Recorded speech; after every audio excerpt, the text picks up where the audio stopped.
সংযুক্ত আরব আমিরাতের জনপ্রিয় বিগ টিকিট লটারিতে ভাগ্যবান হিসেবে নির্বাচিত হয়েছেন খোরশেদ আলম নামে এক বাংলাদেশি প্রবাসী।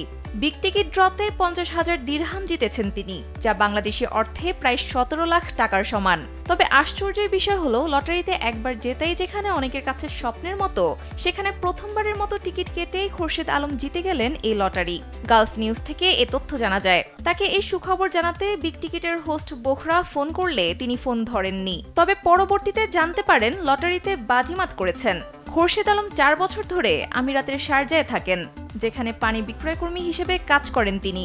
খোরশেদ মোট 20 জনের একটি দল হয়ে টিকিটটি কেটেছিলেন। তিনি জানিয়েছেন, লটারিতে যে অর্থ পেয়েছেন সেটি 20 জনের সবার সঙ্গে ভাগ করে নেওয়ার পরিকল্পনা করছেন। এছাড়া ভবিষ্যতে আরও টিকিট কেটে যাবেন বলে জানিয়েছেন এ বাংলাদেশি প্রবাসী।